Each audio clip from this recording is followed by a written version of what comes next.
Hello students. So in today's lecture we will discuss about the basics of power generation using tidal energy. So before studying this lecture, make sure that you have watched the previous video.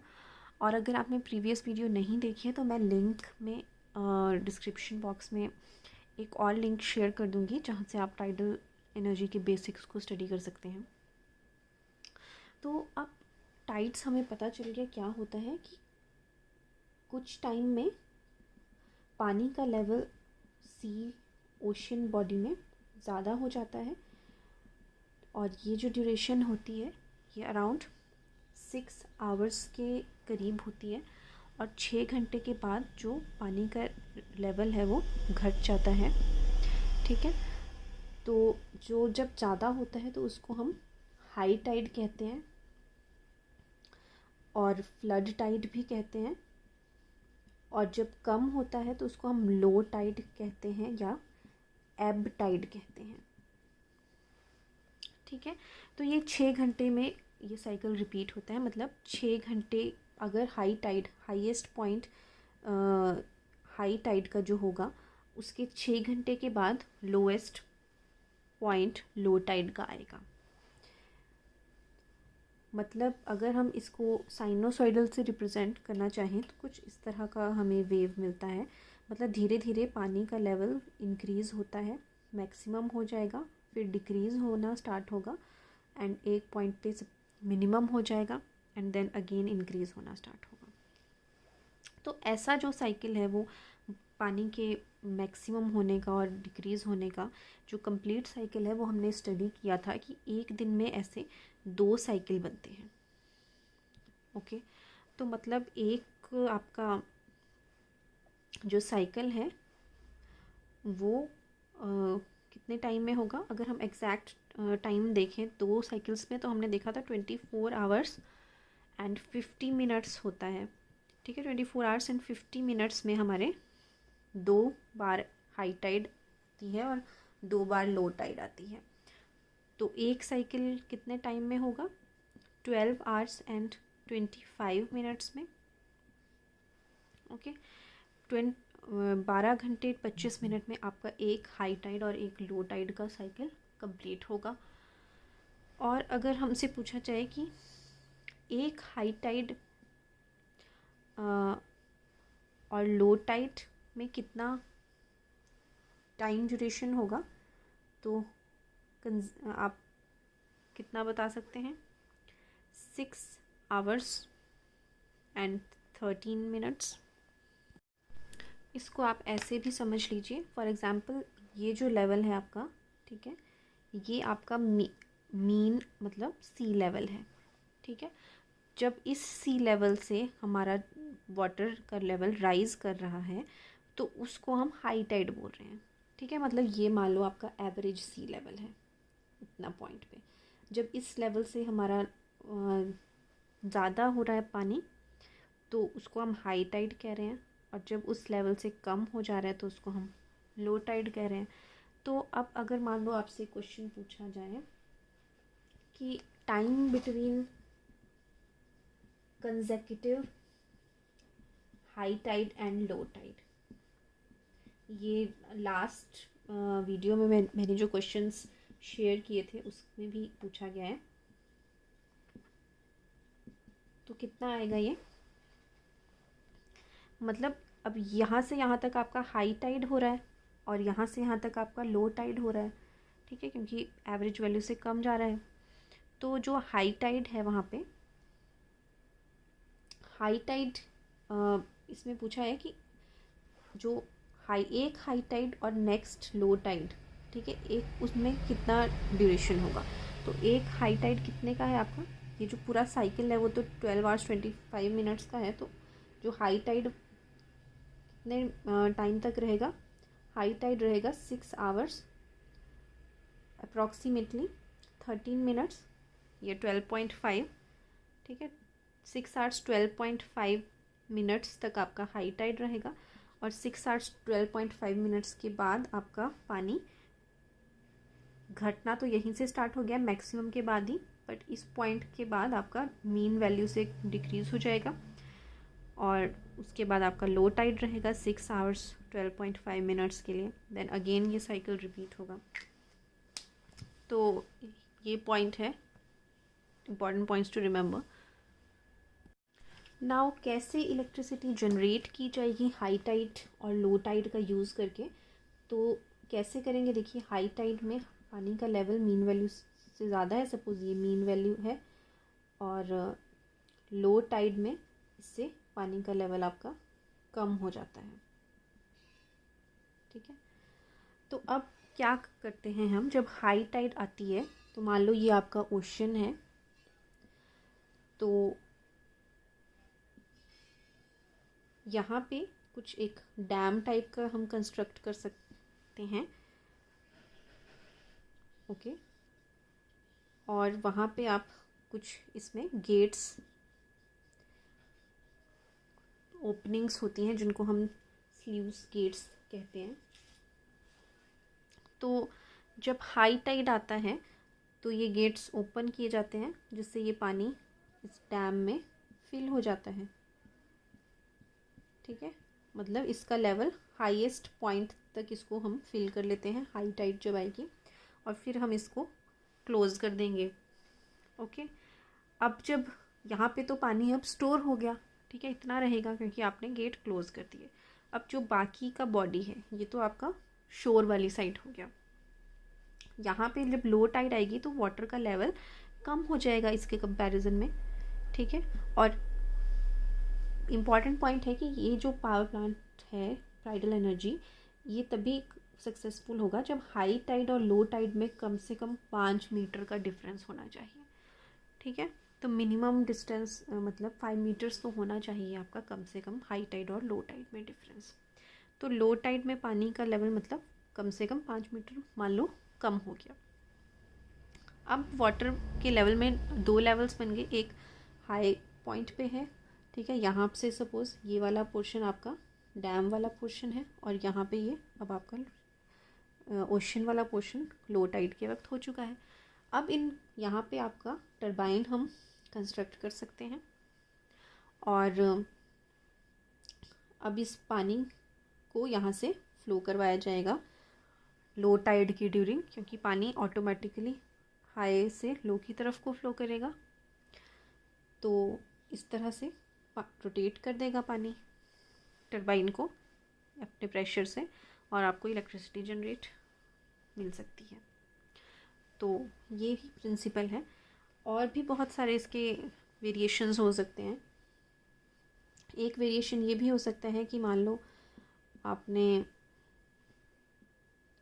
यहाँ पे dam है, और जब high Tide आएगी तो high tide में पानी मतलब इंक्रीज़ होगा, तो पानी जब यहाँ इस गेट से इधर ऊपर की तरफ को फिल करना चाहेगा तब भी ये टरबाइन को रोटेट करवा सकता है। तो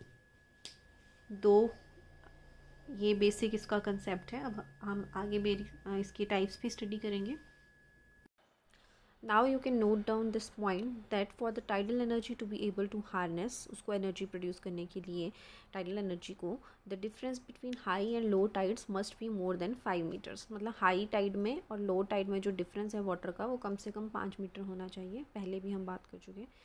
सो there are only about 40 sites on earth with the difference of this much magnitude and which are suitable for harnessing tidal energy. तो 40-50 साइट्स हैं जहाँ पे ये हार्नेस किया जा सकता है। तो आगे हम मेन साइट्स देखते हैं। तो मेन साइट्स हैं Canada, Argentina, England, France, China, Russia, US, India. And highest potential Canada में है, जो हम जनरेट कर सकते हैं 29,000 megawatt can be generated in the Bay of Fundy. And जो लार्जेस्ट टाइडल पावर प्लांट है that is located in La Rance in France में लारेंस नाम की जगह पे largest power plant tidal located है। एंड इंडिया में थर्ड पैराग्राफ में आप देखेंगे तो जहाँ पे लोकेशंस जो सूटेबल हैं टाइडल एनर्जी के लिए वो हैं gulf of Cambay, gulf of Kutch in Gujarat, Sundarbans in west Bengal. और इंडिया का total potential 8,000 megawatt to 9,000 megawatt है। बस इतना ही इम्पॉर्टेंट है। और टोटल वर्ल्ड का जो पोटेंशियल है टाइडल एनर्जी का, that is about 550 billion kilowatt hour per year. तो ये इसके मेन हाइलाइट्स हैं पोटेंशियल के, इनको आप यहाँ से नोट कर लीजिए। नाउ एनर्जी कितनी जनरेट होती है टाइडल एनर्जी से, तो उसका फॉर्मूला क्या है वो इस इक्वेशन, इस फॉर्मूले से हम कैलकुलेट करते हैं। तो E is the energy generated in one filling और एम्प्टीइंग साइकिल। तो एक फिलिंग या एम्प्टीइंग साइकिल में कितनी एनर्जी जनरेट होती है। तो फिलिंग और एम्प्टीइंग साइकिल होता क्या है, तो अभी हमने स्टडी किया कि जो आपका जनरेशन टाइडल से कैसे हो सकती है। हम एक बेसिन क्रिएट करते हैं इस तरह से, और उसमें पानी, यहाँ पे एक डैम होता है, ठीक है, और गेट होता है। गेट के थ्रू पानी, सी वाला पानी हाई टाइड में इधर स्टोर कर लिया जाता है, ठीक है, और फिर गेट को क्लोज़ कर लिया जाता है। तो अब जब लो टाइड आएगा तो सी का लेवल तो कम हो चुका होगा, तो ये वाला वाटर हाई हेड पे है, ठीक है, और ये लो हेड पे है। तो अब वाटर को डिफरेंस मिल गया हाइट में, तो वाटर फ्लो करेगा। सेम लेवल पे तो जनरेशन नहीं हो सकती। तो अब यहाँ का पानी, यहाँ पे हम टरबाइन बीच में लगाया होगा, ठीक है, उसके थ्रू इसको पास करवाया जाएगा। तो वो अपने हाइट डिफरेंस की वजह से प्रेशर से मूव करके इसको रोटेट करवा देगा। ओके, तो ये आपका कौन सा साइकिल हो गया, एम्प्टीइंग साइकिल, क्योंकि अब बेसिन का जो वाटर है वो एम्प्टी हो रहा है, ठीक है, तो ये एम्प्टीइंग साइकिल है। अब हम कई पावर जनरेशन और कैसे हो सकती है कि फिलिंग साइकिल में भी हो सकती है, कि सपोज़ अभी यहाँ पे अभी आपका लो यहाँ पे वाटर था, ठीक है, तो यहाँ पे अभी गेट क्लोज थे, यहाँ पे पानी का लेवल कम है अभी बेसिन में, ठीक है, डैम में। तो जब हाई हेड आएगा तो हाई हेड में अब ओशन वाला साइड का वाटर लेवल तो राइज कर गया होगा। ओके, अब यहाँ वाला वाटर लेवल हाई है और इधर वाला लो है। अब यहाँ पे इसको हम जब गेट खोलेंगे तो ये फिल होगा, ठीक है, तो ये फिलिंग साइकिल है। फिलिंग साइकिल में भी हाइट में डिफरेंस होने की वजह से टरबाइन रोटेट कर सकती है, एंड एम्प्टीइंग साइकिल में भी हम कर सकते हैं। तो एक बार फिलिंग या एम्प्टीइंग साइकिल में कितनी आपकी एनर्जी जनरेट होगी उसका फॉर्मूला है ये। तो वो फॉर्मूला है half into rho G A R square minus small R square. इन सब की वैल्यूज़ हम नेक्स्ट स्लाइड में देखेंगे। और ये एनर्जी है, और अगर हमें पावर निकालनी है तो पावर होती है एनर्जी अपॉन टाइम। तो इसको हमें टाइम से डिवाइड करना पड़ेगा। और यहाँ पे टाइम क्या है, टाइम है ड्यूरेशन, टाइड की ड्यूरेशन, ठीक है। तो एक टाइड की ड्यूरेशन कितनी होती है, 6 hours 12 minutes 30 seconds। या हम जानते हैं कि एक टाइड साइकिल की ड्यूरेशन जो होती है वो 12 hours 25 minutes होती है, क्योंकि दो साइकिल आपके 24 hours एंड 50 minutes में कंप्लीट होते हैं, और एक साइकिल 12 hours 25 minutes में। और एक टाइड साइकिल में दो टाइड्स होती हैं, एक हाई टाइड होती है और एक लो टाइड होती है। और हर एक टाइड की ड्यूरेशन कितनी होती है, 6 hours 12 minutes 30 seconds, ठीक है, 6 hours एंड ऑलमोस्ट 12.5 minutes हो गए हैं। तो इतना हमारा ड्यूरेशन ऑफ टाइड है। और इसको अगर हम सेकेंड्स में कन्वर्ट कर लें पूरे टाइम को, तो ये हो जाएगा 22350 सेकेंड्स। सो यहाँ पे सारी जो टर्म्स हैं उनको डिस्क्राइब किया गया है। तो फॉर्मूले में जो भी टर्म्स हैं वहाँ यहाँ से आप नोट कर सकते हैं। तो फर्स्ट सेंटेंस आप देखेंगे तो यहाँ पे लिखा है कि tidal energy and power depends on tidal basin area capital A. तो जो फॉर्मूले में कैपिटल ए हमने लिखा, that is actually basin area. Basin जहाँ पे हम वाटर को स्टोर कर रहे हैं डैम बना के, तो उसका जितना एरिया है वो ये है। एंड देन आप नीचे लिखे देखेंगे तो वहाँ पे कैपिटल आर मेंशन है। तो कैपिटल आर टाइडल रेंज है। टाइडल रेंज आपको पता है क्या होता है, डिफरेंस होता है वाटर लेवल का हाई टाइड और लो टाइड में। उसके बाद स्मॉल आर लिखा है। तो स्मॉल आर आपका हेड है वाटर का, जिसके नीचे टरबाइन जो है वो रन करना बंद हो जाएगी, मतलब मिनिमम हेड जितना चाहिए। तो it is the head of the pool below which the turbine will stop to run. तो आप इतना लिखने के बजाय सिर्फ इतना लिख दीजिए, तो और करके लिखें minimum head for turbine operation. ठीक है, तो कैप स्मॉल आर है minimum head for turbine operation. Then rho है, rho is the density of sea water और इसकी वैल्यू 1025 kg पर मीटर क्यूब होती है। एंड जी तो एक्सेलरेशन ड्यू टू ग्रेविटी है जिसकी वैल्यू 9.18 मीटर पर सेकेंड स्क्वायर होती है। अब हम एक न्यूमेरिकल देख लेते हैं इस फॉर्मूले पे बेस्ड।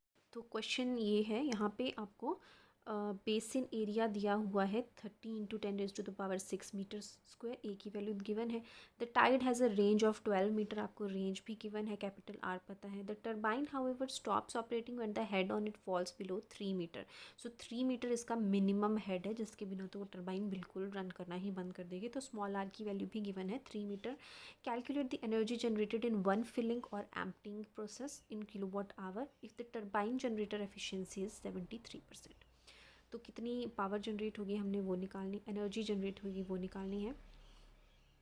तो एनर्जी का फॉर्मूला हमें पता है, हम वहाँ से ये एनर्जी हमें जूल्स में निकलती है इससे। तो फॉर्मूला नीचे इसमें मेंशन्ड है, इसमें फिल करेंगे वैल्यूज़। सो यहाँ पे फॉर्मूले में सारी वैल्यूज़ को पुट कर दिया है। ई की वैल्यू लास्ट हम देख सकते हैं 203618 × 10⁻⁶ जूल्स आ रही है। अब हमें इस जूल्स को किलोवाट आवर में कन्वर्ट करना है, तो कैसे करेंगे तो हम वो देखते हैं। तो अभी तक हमने देखा कि ई का ये फॉर्मूला है और यहाँ से जूल्स में हमें एनर्जी मिलती है। तो उस फॉर्मूले में अगर हमने क्वेश्चन में गिवन वैल्यूज़ को पुट कर देते हैं तो हमें जूल्स में एनर्जी मिल जाती है, पर हमसे पूछा किलोवाट आवर में गया है। तो रिलेशन है कि 1 kilowatt hour is equal to 3.6 × 10⁻⁶ joules के बराबर होता है। तो अब हमें जूल्स में पता है, तो 1 जूल किसके बराबर हो जाएगा,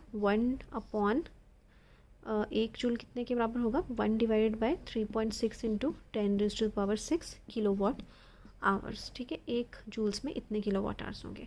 तो अब जो जूल्स यहाँ से निकले होंगे आपके कैलकुलेट करके, उसमें कितने किलोवाट आवर्स होंगे, इस फैक्टर से हम उसको मल्टीप्लाई कर देंगे 1/3.6 × 10⁻⁶ से, तो उतने किलोवाट आवर्स में निकल जाएगा वो। तो यहाँ पे आप देख सकते हैं कि एनर्जी के फॉर्मूले में जहाँ पे जूल्स में लिखा है, उसके बाद नेक्स्ट लाइन में किलोवाट आवर्स में जहाँ पे कन्वर्ट किया है, वहाँ पे डिवाइड किया गया है इसको 1000 × 3600 से। ठीक है, मतलब 3.6 × 10⁻⁶ से इसको डिवाइड कर दिया गया, वो आपको किलोवाट आवर में पूरी एनर्जी मिल गई। अब क्वेश्चन में एक और फैक्टर गिवन है कि जो ये सिस्टम है उसकी एफिशिएंसी 73% बताई गई है। तो मतलब अब यहाँ से जो हमने फॉर्मूले से हमें किलोवाट आवर्स निकल गए वो तो टोटल निकल गए। ओके, तो अब हम इस चीज़ को समझते हैं। अब जो ये सारा फॉर्मूला, मतलब इसको हमने इस फैक्टर से जब मल्टीप्लाई कर दिया 1/3.6 × 10⁻⁶ से, इतने हमारी किलोवाट आवर्स मिल जाएंगे।